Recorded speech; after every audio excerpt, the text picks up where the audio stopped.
Hello, you're very welcome to our podcast, Unmuzzled Conversations with me, Christine, my brother Stuart, and Tommy. Same old faces every week. We are here every week and we're talking about our memories of Glasgow, of Glaswegians too, and we've also started the podcast from the 1940s, looking at Glasgow's history, what were Glaswegians doing from that time. So we've covered many topics over the weeks we've been here. We are now on episode 8, 9? Episode 9? This is 9, 10 think, yeah. maybe? 9, I think it's 9. 9 or 10. Anyway, and we're in series 2. So we've covered many topics. And today our topic is the 1990s. I'm going to share some research that I've done on the 1990s to tell you what was going on in Glasgow, new buildings, a new era for Glasgow. And we're also going to share our own experiences of living in the 90s. So put the kettle on or have a drink and spend the next hour with us. We're going back in time, looking at Glasgow and sharing our own experiences. But before we kick a ball, Stuart, I have to ask about this T-shirt that you're wearing. It's the polo top. Yes, it's this polo top. It's from the local shinty team, Kyle's Athletic. So Right. I've got 2 from a Christmas, and I thought I'd wear them over the next few episodes just to give them a wee buzz on TikTok and the other things. Well, I'm sure they will be thrilled. I hope I'm the sure check's they will in the be post. thrilled. Yes, yes. If it's not, it should be. Was it Carman? A Carman. That's a stick. Yeah, a stick. Yeah, that's it. A signed Carman is on its way. Okay, so that's Kyle's Athletic. Kyle's Athletic Shinty Club. Right. Is that the one that was there when we were Yes, there? they've always been there. Yeah. They've always, and they've been quite aligned to Rangers Football Club as well. They always wore, they still do Rangers style strips. All right. Yeah.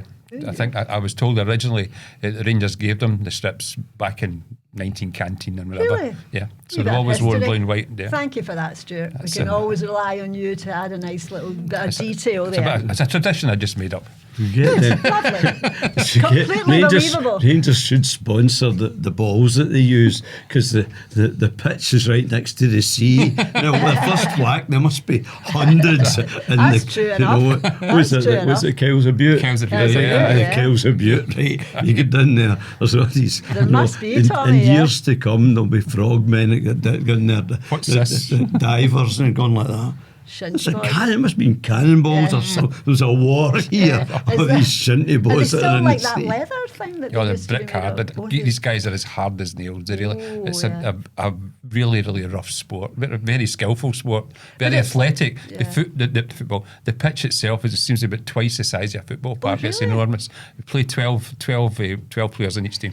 Do So you it's know a that big, the big last thing. time I seen a shinty stick was last night when I was watching Outlander, and that's the only time I've ever seen one up close in the telly, and so it kind of just makes me think how old that sport is in Scotland. That's supposed to be the 17th, 18th century. So what? I mean, when I remember Before it, football, probably Stuart Shinty. well, it's probably going in parallel. Nobody Right. really knows Yeah. when the game started, but they go well into the Middle Ages.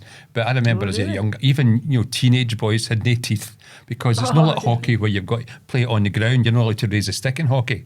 But with shinty, you can. You swing it up, and faces get battered, and noses get broken, and teeth get lost. Yeah. Not for the faint-hearted. No, then. absolutely not. No, no. Or the good-looking don't want to get involved in that. Right. Okay, that was very interesting. Thank And you. a nice way to kick off, but we are going back to the 90s. So I did do a wee bit of research just to help us. And the biggest thing that I came up with was that's when Glasgow became the European City of Culture. And I don't think there was anybody more surprised that we became that than we Glaswegians. ourselves. Glaswegians. I What? think it was, What? who the fuck? Do you know what Who I did mean? we pay? How much did we pay to win this? I was just thinking, is that the time when we had that slogan saying Glasgow smiles Glasgow better? We had the smiles little better. smiley Yes, face. Is aye. that when that came out? Because that was everywhere. Do you remember that? I think it actually started before that. That was the guy who designed it. What's his name? He was a Lord Provost. Was it Something not to do with Michael Kelly? Michael Oh, Kelly. Michael aye. Kelly. Michael Kelly. He had did that. a graphic design company, which I didn't Oh, know right. until that time. I just thought he was a professional politician. And So the slogan "Glasgow smiles better" came before the European. yes. Oh, Aye, right. aye. I wonder whether He stole it from New York. Oh, did it? Aye. It was a New York figure, and he just what was it? ILNC. It was, and then they just put Glasgow smile. Clever, and it worked. People liked it. Absolutely, yeah. And it was not everywhere. You couldn't. There was everywhere you looked. There it was. So we were, I think, in a state of shock for most of that year that we were the city of culture. Culture. Kulchur.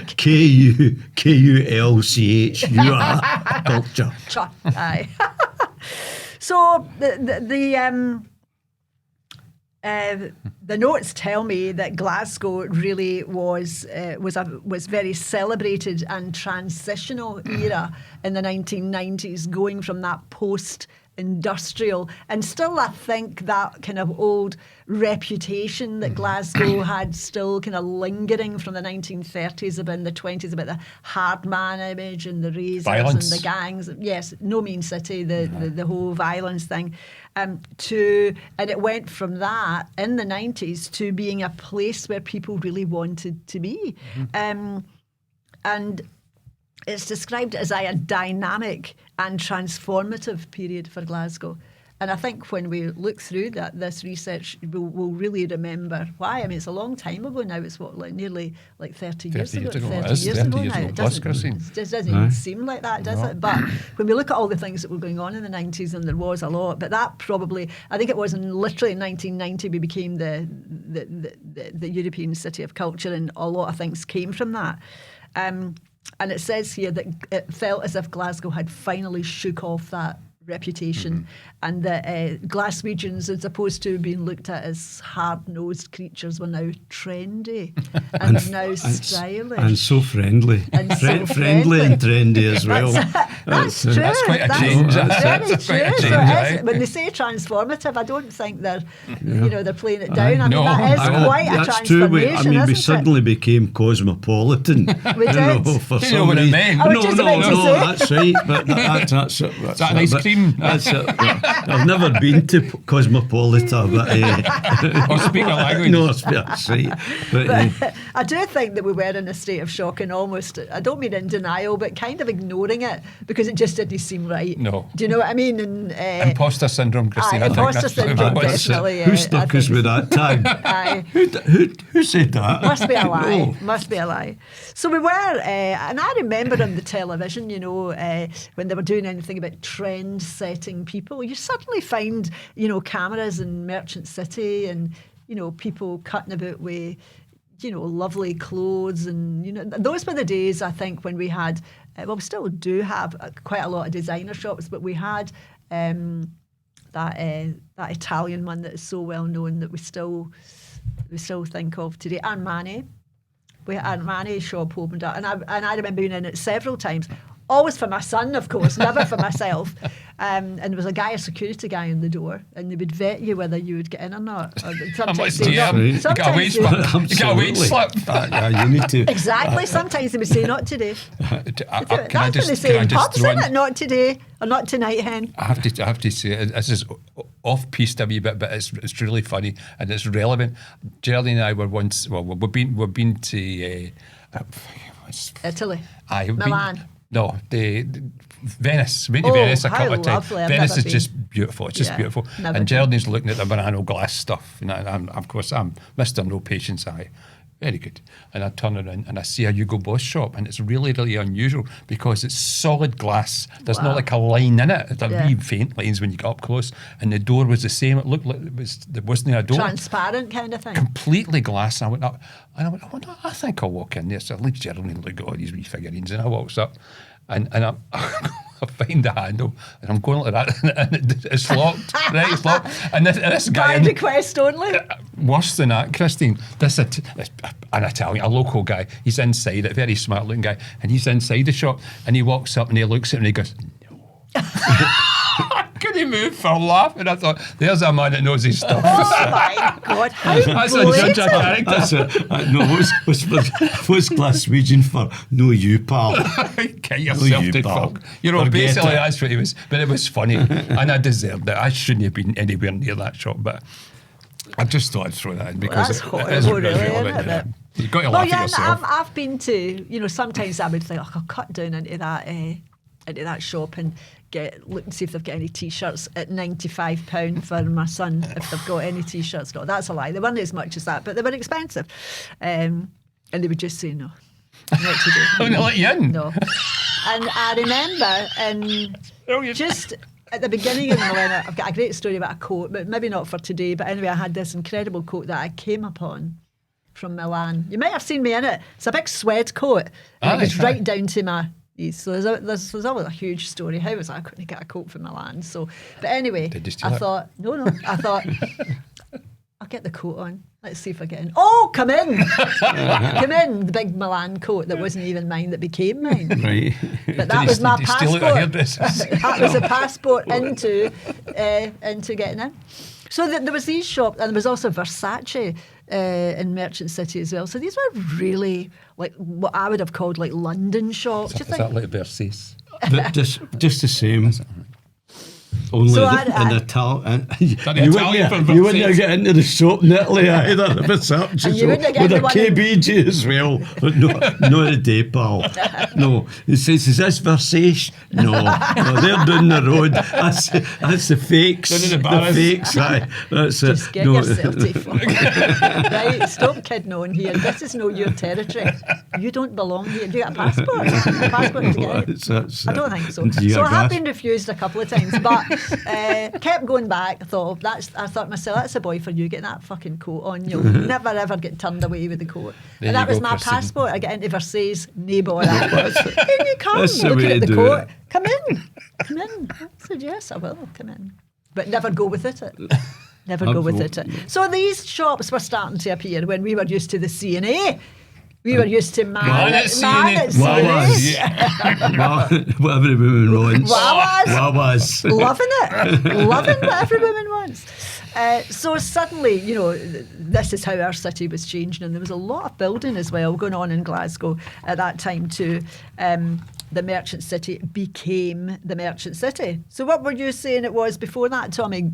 The candle rigs. I nearly says Goldberg's. No, Goldberg's was in the candle rigs and the fruit market. That's what it was. It was genuine. a kind of, I don't mean a no-go area, but there was no reason to go there. It was dowdy. And it was. It was quite a dowdy place. I'm trying to think, was that maybe one of the places where it was kind of one of the last places to get that sandblasting done? Because I always think it was quite black. The tenements were quite black I've down got to there. say, though, Christine, that whoever tidied it up did a great job. Yes, they did. Because Yes, within they did. quite a short period, They did. and obviously there's entrepreneurs who were looking about and thinking, I could open a restaurant here, or I could do something here, and they were bang on, and they deserve credit for what they achieved. Yeah. Because it really did work, and 30 odd years later, it's still looking great. Yeah, and it's still, even my son, if he's going out, that's where he'll head out to. And back in the 90s, that's where I was even going, as an older adult.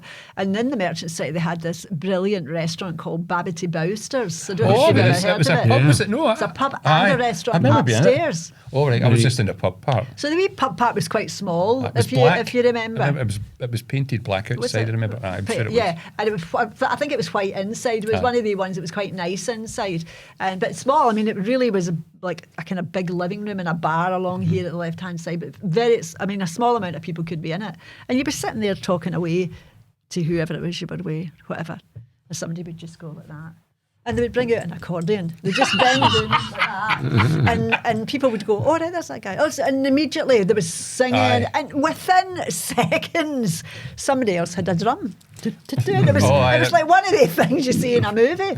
So people just had brought their instruments with them and clearly had them down here waiting for that moment when people were, and people just stopped what they were doing and started singing or started clapping, and I thought, this is just brilliant. It wasn't planned, it wasn't advertised, it was just people who just were musicians who just wanted to play a wee bit of music, and so it was great. It was a great vibe and very mixed. It was a very mixed age group as well, and the restaurant was fantastic. I don't know, as a previous chef, if you ever ate in there, Tommy, but it was it was very gamey. Yes, I've been a few. The great thing about it is the fact that they developed it really well. Yes. And there was all different types of outlets within it food-wise. They had accommodation too, Tommy, didn't they? Maybe 3 or 4 rooms, but very small. What, in very small. Bowser's? Right at the top. I wasn't aware of that. Yeah. But I've been at a few restaurants that they'd opened since, I over see, the time. from that. And unfortunately, fortunately for that area, which was the fruit market, which became the various restaurants and pubs and that, and they were really trendy and nice, and they still are. Yes, they are. They still are, which is great that they've got that longevity, that they've been able to keep the thing going. Whereas they tried the same thing in the old fish market down next to the Clutha. Aye. Right. I was filming one time down there. Right. So Was that a disastrous No, film you- that never made the Right. can? Well, that's it. Because that's the only way they can make money is use it as a location, for things like that. very busy down But it was there. absolutely when it opened, it was full of arty, trendy, things. You're talking about that main street, Tommy? No, I'm talking about inside the fish market. Inside? Oh, right, I've never been It was inside. nice at the I've time. never been inside it. Fantastic. It'd been Really? really done up. It was not like a, as I say, it was a cathedral-like, and as much as Really? very, very light. They'd opened up, it was a glass roofed, and there was a balcony right round. There's a balcony with shops, small outlets, lots of them. Sounds as if wee it's really, trendy really things. big inside. It with It that. was huge. Aye, very It's big. like a big mall kind of thing. The fruit market was a bit like that as well, though, because that became a venue for performers as That's well, right. did it not? The fruit market. Yes. So was it similar?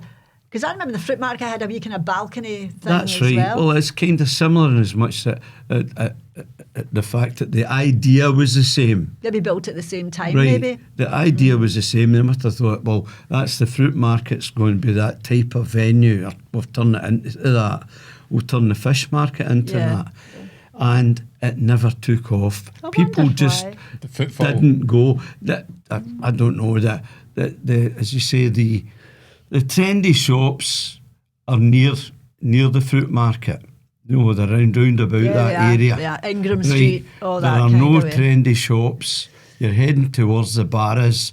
And what Paddy's was, Market. I was Paddy's just going to Market. say, and what was Paddy's Market right next to it, in the lane, right And that beside big you. pet shop, remember the big pet shop? Big Wilson's pet. No, well, I think it was on the Wilson's. corner, On the massive corner. big pet shop. Huge You get like pet guinea shops. pigs out of there, Stuart. That's right. Well, you get all these things.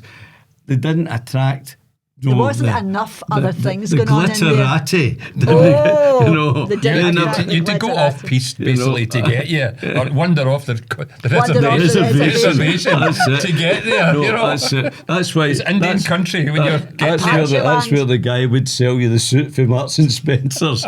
Or, So it was a bit dodgy. it was And you there were too wasn't close. enough outlets to build a community the way that was almost immediately at the Merchant City.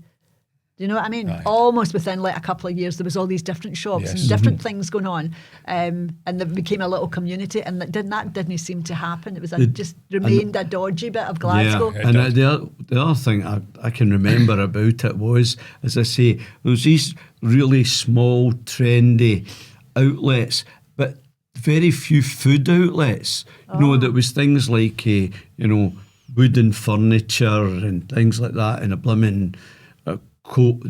things like whalebone combs and things like that. Is this the sort of stuff that you want to go One down every and shop? Right, I must That'd be handy for knits, right, that. things like that.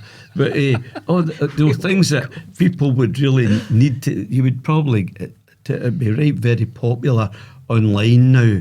And people say, look at that, that looks brilliant. Yeah. But to actually travel away down there, and there was very few food outlets, like trendy. That's the sort of thing that wasn't even a people would lot go of- to. Some of the pubs. What's that old pub that's on the corner? Well, it was the Clutha and the Vicky and the Scotia are all near it. The and there was another one that was really was- popular too, which was for karaoke. There was always people singing all the wind, time. the winds.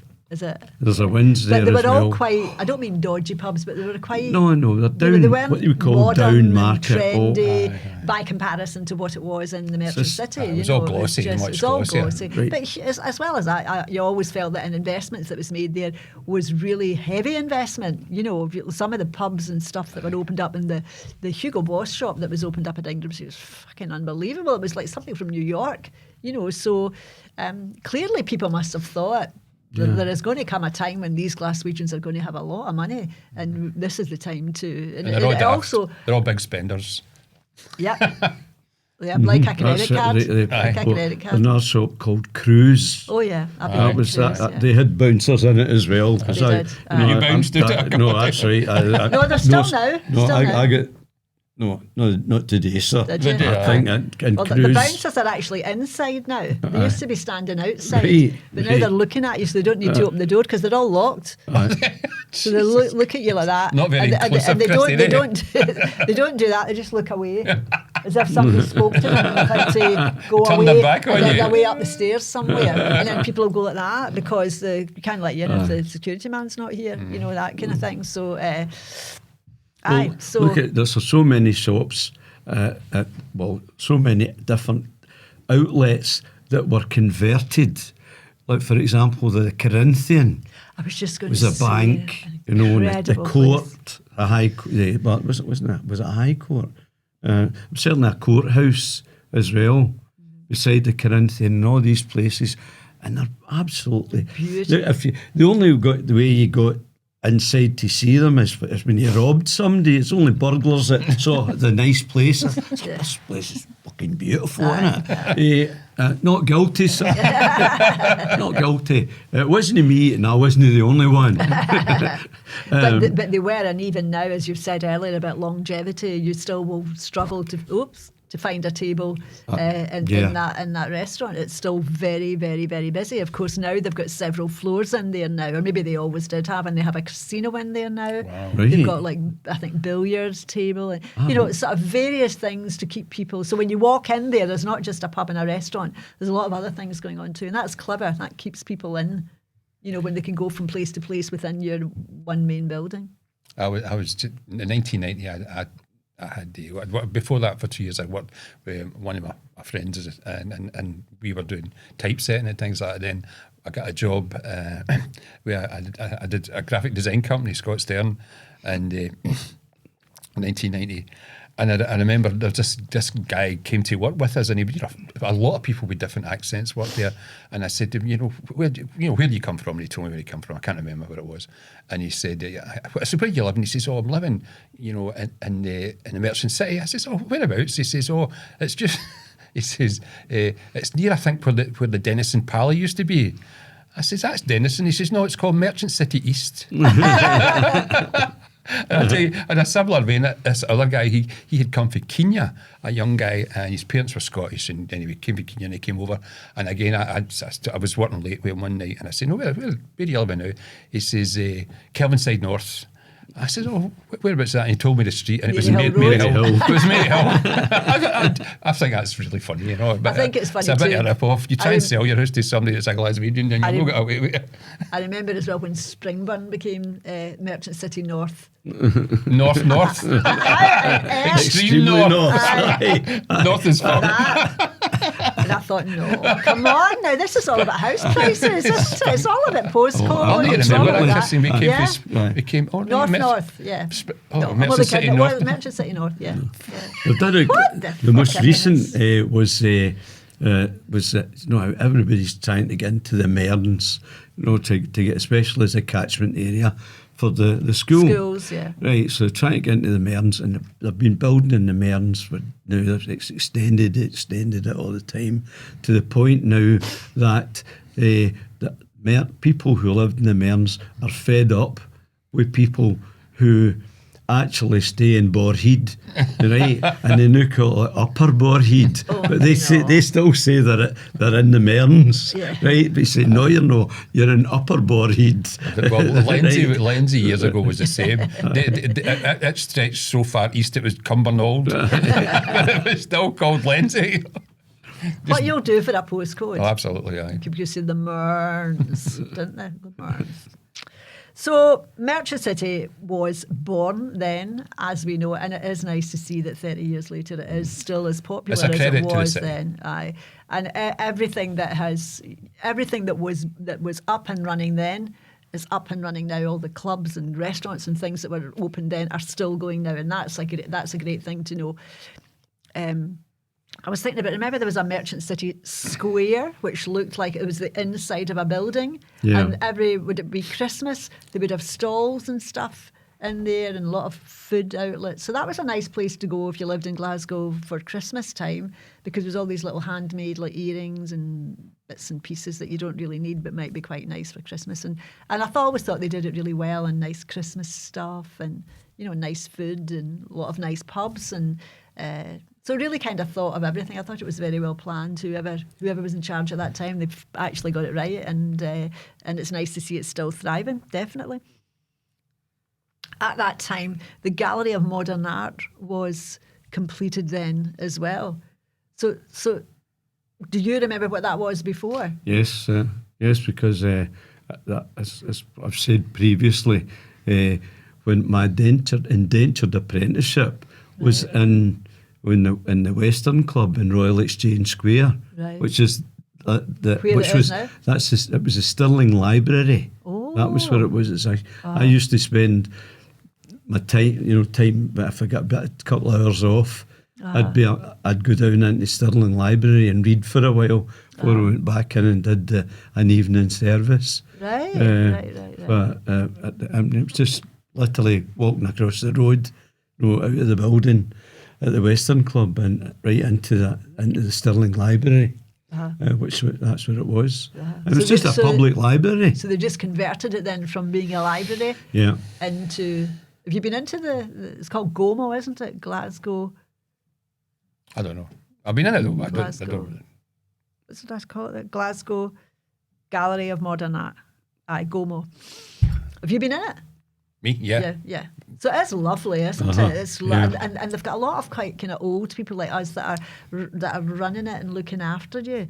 And that's nice too, and they know everything, of course. So it's. I always remember it being really bright inside, really pleasant, bright. Yeah, you know, and quite upbeat people, that are there and seem to be enthusiastic about it. Mm-hmm. So it was a really welcoming. I've not been in for a while. You and I were going to go and see Banksy. The Banks. Did you go, Tommy? No, I was really. I didn't realise. So it was ticketed. And it was timed. And timed as well. I thought it was a case of wandering in. So I said, I left it too late. We did. We were exactly the same. Do you know, and I thought, I was actually wanting to take my grandchildren because, trying to get them. Interesting. Get them you might have interest at getting them. Kid on. You can just say something, kid on your Banksy, because nobody knows what it looks like. Get a touch of that Glasgow culture that we started talking about. This is. But also, it's a kind of one-off thing. You never know when that will ever. By that time, back. all the ticketing it was done, and all the times. Because it was on through the night. I think you could maybe get something at 3 a.m, right? If you were right. Was it on 24 hours? It was on through the night. I don't know if it closed for a couple of hours. I remember somebody saying to me, if we could have, I think it was Jock and Lynn, if we could have got through for 3 a.m, we could have got tickets. Right, sorry. So that is how popular it was, that although it was there for a limited time, as all of these exhibitions are, they've decided to make the most of it. And also, they must have seen well in advance what the demand would be. But again, I'm sorry we missed it, but it's nice to think there's so many Glaswegians that want to go and get cultured up, that there were no tickets left. So, do you know what I mean? But I'd love to have seen it. I think about him, I always think, and the amount of times Bristol Council painted over his stuff. Right. Absolutely, I know. Magic. I know. So there's just no culture for some people at all. So at that time, so many things were being built. Then you had Glasgow Royal Concert Hall. Well, it was built. So can you remember, was that an existing building, or was that built from scratch when that big shopping centre was? Was there anything in there before that? There was houses there years and years ago. That was Parliamentary Road, was it? Parliamentary Road. Yeah. And it was all like tenements and shops. I think it was tenements above shops, as I recall, as a child. Yes. But so what I'm saying is, it wasn't converted from an original building to No, that. it was built built from as a scratch, brand I'm new sure. building. It's a beautiful building, isn't it? That's beautiful inside. It's beautiful inside. It's But huge. Absolutely huge inside. That was known as the Lally Pally. Was it? Aye, because the what was the guy's name? Was it Peter Lally? Was the guy who in the Glasgow District Council who basically got that built? Did he? He was the guy who has had something to do with what would the part the what's the housing buildings department, business, whatever everything. What's his name? Some councillor Lally.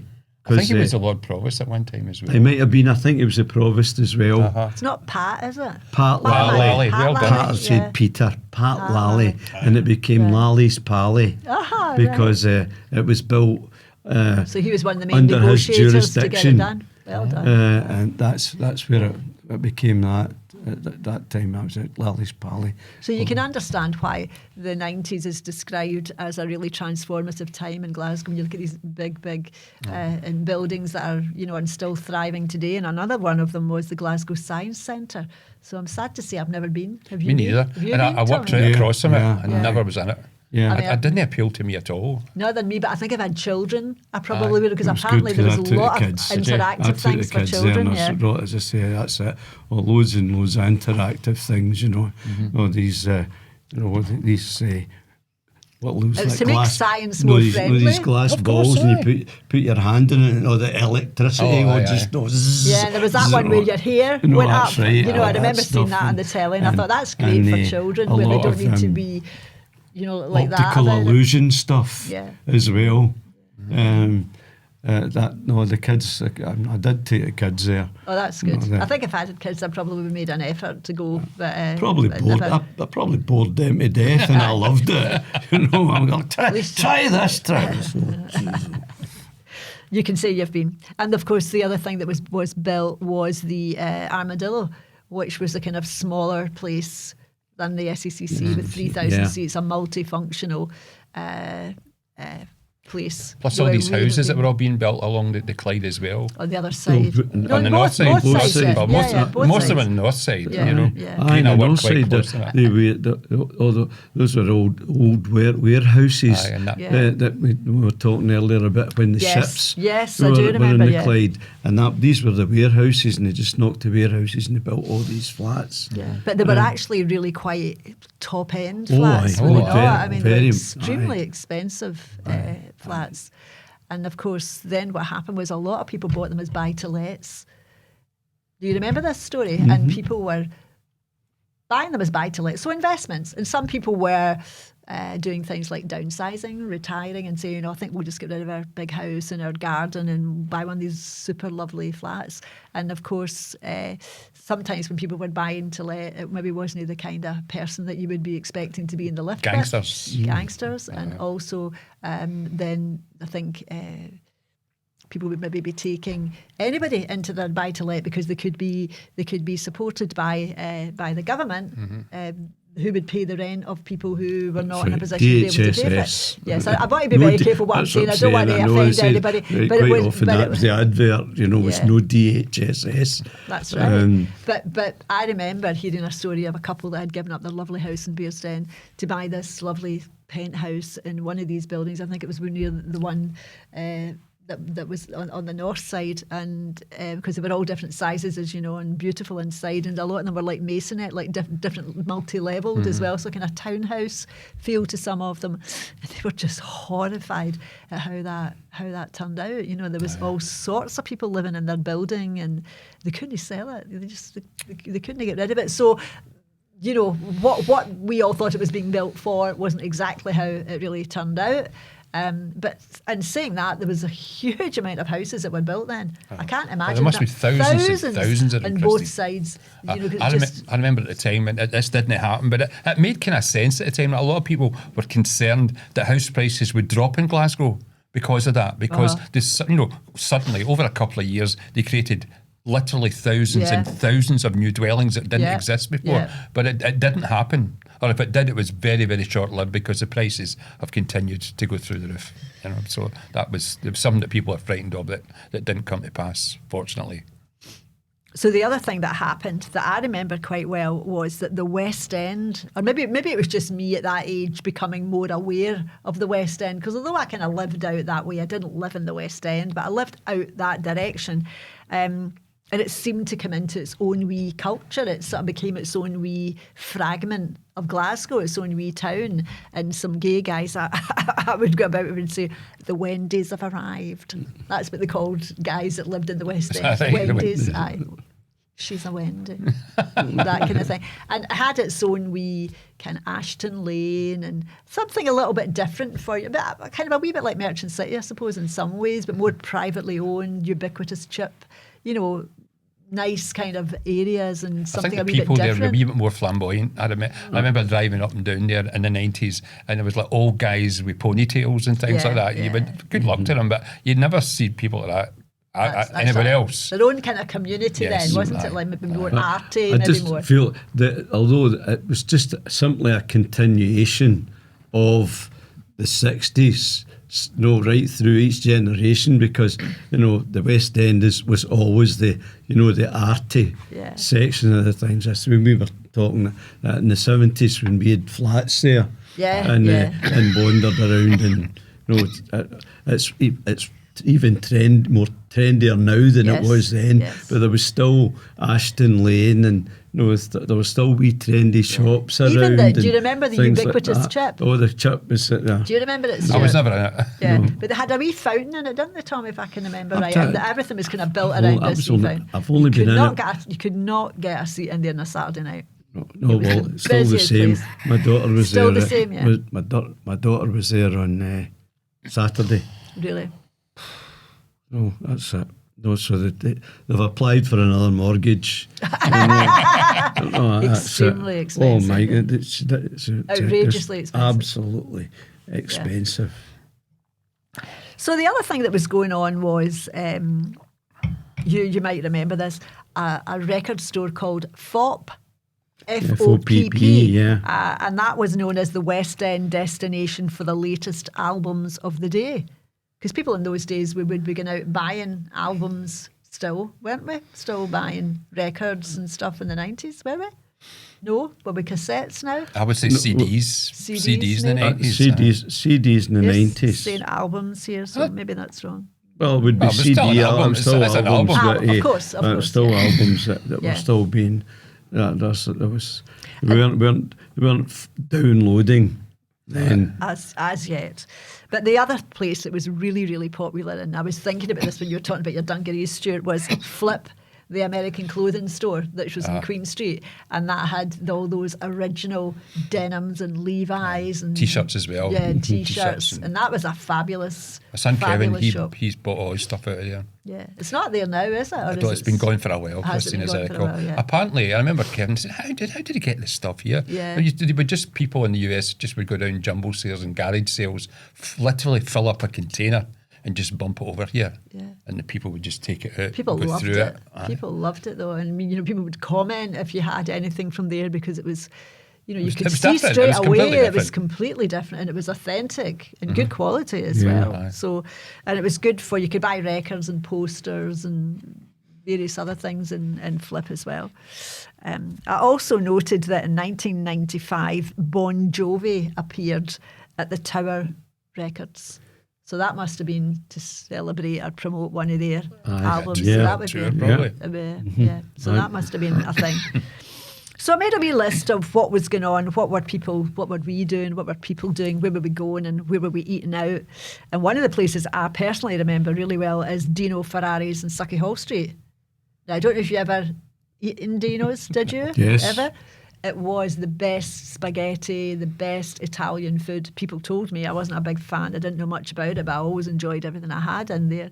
And it was very kind of older waitresses and Italian guys. Well, fast. It was originally was just Ferraris before it became Dino's. It became more a kind of diner type of place. Was it Ferraris? Was it a pub? Ferraris was a very, very high class Italian restaurant. Right. There. Right. That was what it was, and there was there was places like Guy's Restaurant. Yeah. obviously the Malmaison, Yes. which was in the Central Hotel. Yes, They were all top class, the 101, top. Were there Michelin stars in those days, Tommy? There probably was, but I don't remember anybody. Nobody at the end would come to Glasgow to see if anybody was any good. They went, Glasgow, there's no fucking way there's going to be a Michelin star. Guys, No, that's it. No, sorry. Well, surely there would have been if you had restaurants of that calibre, though, Tommy. Well, it was. I mean- I'd say that it was of that calibre, and as much that people, that's only people with money would go to them. Whereas when later on, when it became, then I think it was part of when the Empire Theatre was there. Oh, as was part it? of that building. I That see. all come down. Right. And then they rebuilt it. That's when it became Dino Ferrari's. It became a new build. It was actually a new build. And then, don't forget, the Sucky Hall Street became a pedestrian area. Pedestrianised area, yeah, that's true. Right. Yeah, that's So when it became a pedestrian area, they had to move with the times. Yeah. And that's where you get people walking in off the street.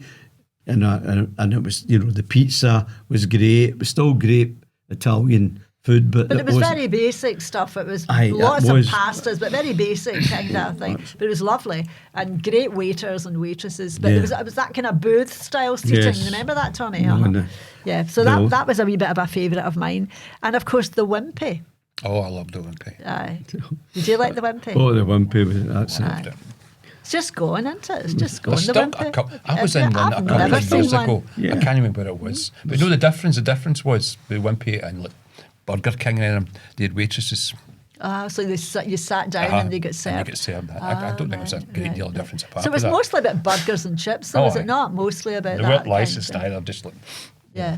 nowadays if we weren't licensed. But I had a lot Yeah. of happy memories in the Wimpy. I loved them. Well, that was it. Do you remember? They were everywhere though, weren't they? Oh, aye. Wimpy's were like McDonald's are now, isn't it? Yeah. I remember getting into trouble as a teenager because I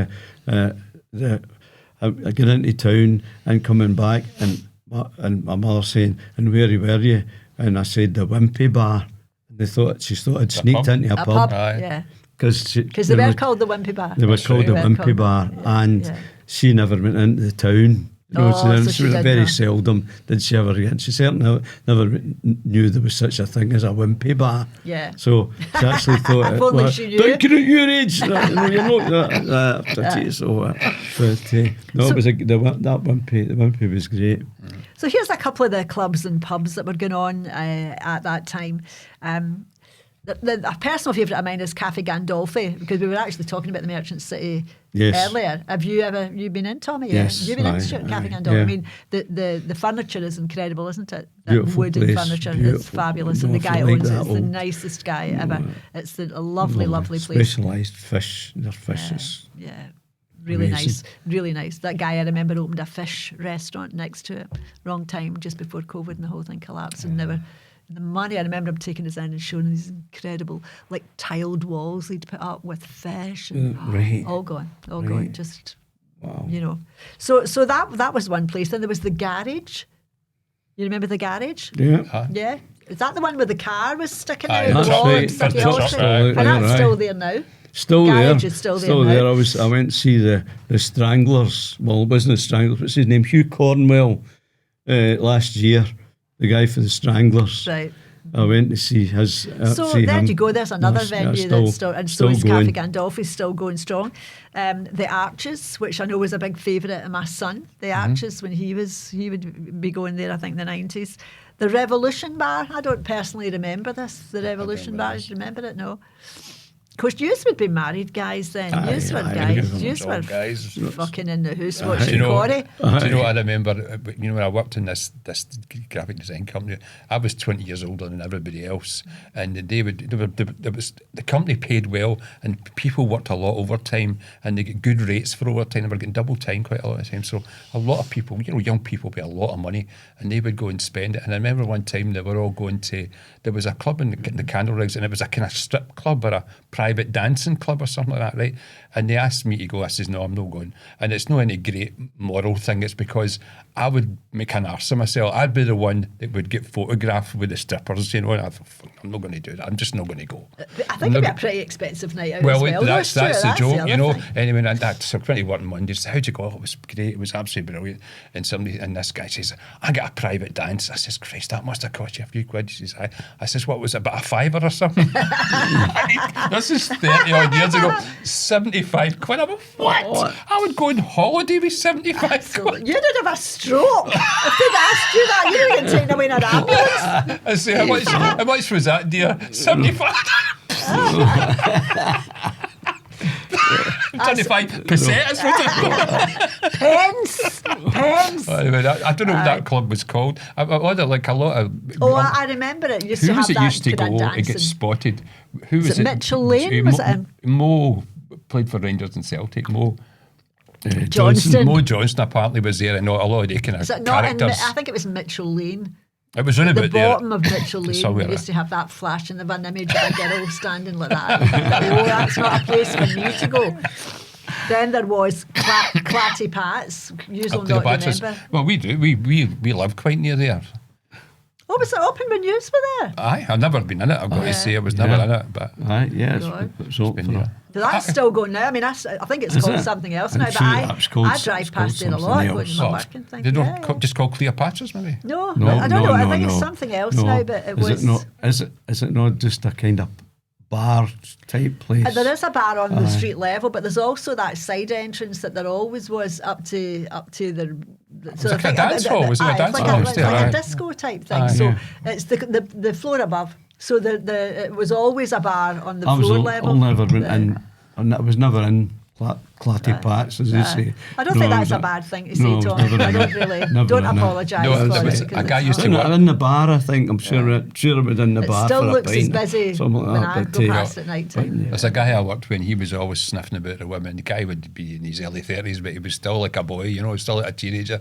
And he says, used to go to Clatty Pat's because it was full of nurses. That's right. No, the Western. Oh, right. I know at the Western Infirmary. And Gartnavel as well. I was going to say the better nurses for Gartnavel would not be there.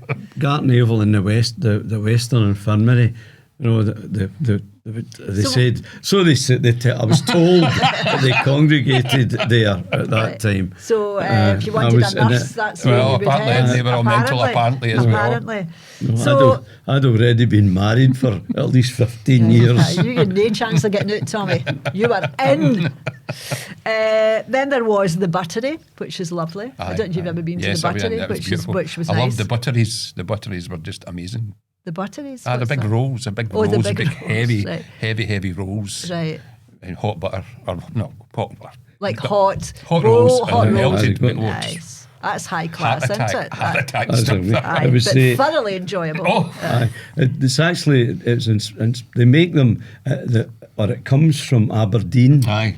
It comes from Aberdeen in the same way as the Bridie comes from Forfar. Oh. You know, I suppose that they really should apply to the World Heritage, you know, so that you can't make butteries anywhere else. I thought you were kidding on. I didn't know that was actually. No, they're made with they're made with lard. And then you put butter inside them. You can imagine, you know, just the shape of your arteries solidify. It sounds like that. In fact, I can tell you a funny story about being when I was out in tour with the band, and we're playing this gig in Aberdeen. We're staying in this digs in Aberdeen, and the breakfast came out, and it was fantastic. And you know, roadies can always eat like horses, right? So with this roadie, and he was a real he used to tap his money in advance all the time because he gambled. He was he used to gamble. If there was a fruit machine, it was the whole night he was at it. Anyway, he would gamble and two flies walking up a window, you know. Anyway, we're having the breakfast in Aberdeen, and she comes out with this big plate of butteries. Oof. Right. Could she carry it? Right. So she puts these freshly made butteries down. Oh my God. And so he's like that, and he says, oh, that was brilliant. And he took a nut, he says, and he went, I could eat a dozen of them. And we all jumped to it. Bet you £1 you can't. Bet you I'll take that bet. I'll take that bet. So it was about 5 years, in the band and on the roadies. Said, bet him. And he said, right, and he took the bet, right, and he failed, right, but he tried, and it was the funniest thing trying to, because, we did the usual thing, you've got an hour to eat the next 10, you've ate 2, I can eat a dozen of them, right, there's another 10 there, you eat them, there's a £5 here, right. So that's and he's like, right, okay, I'm gambling, and watching him turn green, and he was allowed like a small glass of water or something. You were kind. That was kind. Right, that just was a it. teaser. And he failed miserably, right, and he's just ramming, walking, trying his best to cram. Arteries just solidified as he ate it. But he failed, and we kept our £1. But why, my goodness, we had one of the funniest hours I can think of at the It's a time. sad day when you can't laugh at somebody in trouble. Absolutely. See if he'd had a stroke, we couldn't have phoned for laughing. Oh, nightmare. It's had a heart attack. Hell mend them. That's it. See if you can get another, but I'll have one of these buddies. Don't throw them out. Of course, there was the Regano, and we know about the one and only time that I was in the Regano just for lunch, never returned. There was the tunnel, which I used to go to, even as a slightly older person, and my son went to the tunnel as well, the nightclub. A restaurant that you might remember, Tommy, Lanterna. Now, that's the one that had the wee light outside it, is it not? Lanterna. Still there. Is it still there? Is it in Mitchell Lane? No, I know the one you're talking about. No, there's a La Lanterna in Hope Street now. Oh, right. But it wasn't. No, I'm I think I know the 90s. one that you're talking about. Yeah. There was I think it was Mitchell Lane. I think that's Mitchell. Well, yeah, it was very, very, very popular. Yes. Very, very popular. Or it might have been on Bath Street, almost across from the McCormick's The Music Store. No, that was a Solo Mio. Oh, Solo Mio. Right, okay. So I've been in that one a couple of times right. as well. That's quite nice too. And there was the Savoy nightclub, the Scotia bar. I've not been in the Scotia. I've been in it, yeah. Is it a guy's pub or is it a... Mostly men, I would have said that. I recall it as being a kind of working class place. But a lot of music, Scotia bar. Is that what it's known a lot of musicians and music lovers. The kind of, that was the... Folkies. The folk groups. In fact, recently I saw a Facebook photograph somebody had put up with Billy Connolly being in it. Quite recently by that, I think in the 90s, as a 90s photograph. Quite recently. For me, it's recent for me. He doesn't do that much, we were talking about the 40s a few weeks ago. We're in the 90s. That's true. In a split second, we arrived it's a blink of an eye. Exactly. And the other thing was the ubiquitous chip. Now, that was just opened in the 90s. And again, it's one of the ones that continues to do well, continues to be busy. And you wonder if these places will eventually price themselves out the market because they've become so exclusive and so expensive. You kind of wonder, does there come a point where people just withdraw and say, no, that's just too expensive? But I think maybe I'm wrong. I think there will always be a niche for good food, even if it is overpriced for people. And I think the reputation goes before it. I think since that very day that place opened, it's always had a fantastic reputation for service and for food. And a great maitre d' as well. One of these guys that could talk to everybody and keep it all going. And when people were a bit late with service, they could sort it out. And that's a critical guy to have in a big restaurant, I think. What about Oran Moor? When did that open? I think that probably was the 90s as well, was it not? Maybe 2000s. Maybe after that. Let's see, 20 years ago. maybe just a late, It's not on my list. Might be late 90s. It could have been there in 90s.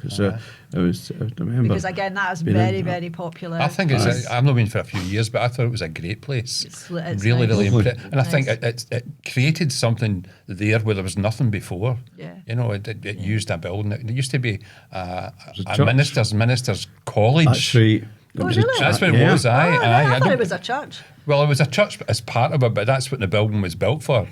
Because when I first started in 1966 as an apprentice, we went to college, we did day release, and for some reason the Glasgow College of Printing had used that building for a while, maybe for the first couple of years. So we used to go there, and it was like the big college kind of studio kind of idea, you know, you sit in different levels and there's like a stage. Right, so that's what it had been, Because they also built a lovely function room above it as well, and a nightclub. And underneath it. So a friend of mine, when did she get married then? No, this would be in the 2000s, and she got married in there. It was absolutely beautiful. It's a fairly small to medium sized venue with beautiful stained glass windows, and I remember the sun just coming through and catching all the colours in the stained glass window, and it was absolutely lovely, really nice. I was going to say, you knew someone who painted the ceiling.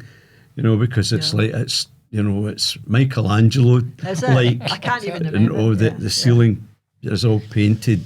It's and as well fabulous. And of course, in the basement as well, they had a disco. I don't know if that's still the same, but I've been to see a Paya playing a pint Have you been? in Yeah, there, and it's just lovely. It's very small. It's a really small venue, but it's lovely. And you always meet these the Wendy's. You know, all the Wendy's are there. Hello, but they're all lovely and really nice, and you get your pie or your bridie or whatever it is. I think I've been twice, but I really enjoyed it. It was really. I've never really been nice. to the pie playing a pint. Yeah, but I've actually been it promotes music in there. Oh, really? As well. It promotes music in there, so they do quite kind of niche, like maybe a blues player or something like that. It's come from America. Well, I think it lends itself to that because it is quite a small, and it can also be sectioned off quite successfully too if it's quite a small gathering. So. Well, gents, that is the end of that as far as I can see. Oh, last thing. I did this for your daughter, Stuart, Laura. The Bully. What's that? The Bully was the Sunset Boulevard nightclub. Oh, did we? In Clydebank.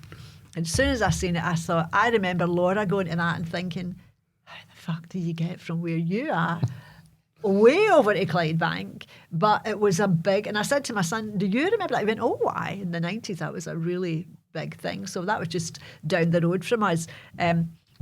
It was called Sunset Boulevard. It was known as the Bully. It was a nightclub in Clydebank from 1992, and it was one of the best dance music clubs in the country. Is that not like a big hotel? Yeah, it's called the Titan now. Aye. On Great Western Road. Do you know where they practice the golf and things like that? It's just on that side. Right, further down. I know going where it towards is now. where the big roundabout is, where the fire station is. Right. On the right hand side if you're coming from my house. Right, okay. Yeah. So I just mentioned that for you, Laura.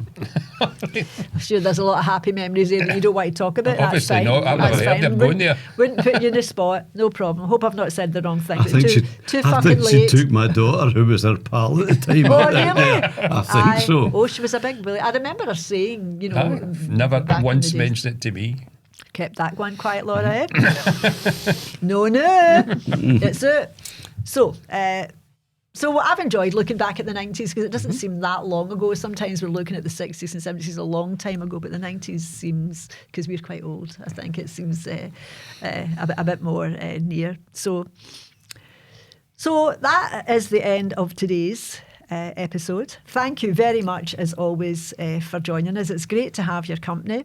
As you know, you can find us on TikTok, where we might be known as TikTok phenomenons. I don't know. Do you think that's too much? No. Is it? It's not. I don't know why I said that, actually. So we seem to be quite successful, much to our own surprises, on TikTok, where we have more than 2,000 followers. So we're big in old people's homes. Yeah. Do you want me to mention that? Go for it. So a friend of mine said to me, and you know who you are, a friend of mine said to me, Christine, I just wanted to thank you all very much because I was over visiting my mum in a nursing home, and I thought to myself, I think I'll put that podcast on. I think that she might quite like that, because at that point she couldn't really remember anybody and she was beginning to fade a wee bit. So she said she watched not the episode this week, but the one before that, which was about dating in romance. in our romantic time. disasters. Aye, romantic disasters in our times, and absolutely loved it. And she said it was lovely to see her smiling and laughing because we hadn't seen that for a long time. So I was alarmed and happy at the same time, simultaneously, and I think that's all that needs to be said. So we're probably looking maybe for some homes to get in touch now and offer us some kind of to sponsor us. But it was nice. It was nice, and you know. We have been through that situation. I don't know if you have, Tommy, but our mum had Alzheimer's and didn't remember us. So if you think you bring a little glimmer of hope for one moment, it's worth it. So thank you very much again for joining us. You can find us actively on TikTok.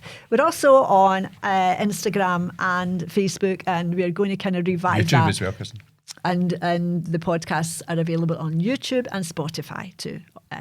So we will be back on Facebook and Instagram too. I've been kind of letting it go a wee bit because I've not been well. But we're back, and we look forward to you joining us then. So see you next week. Bye from me. Bye now. From Stuart. Bye. Bye-bye.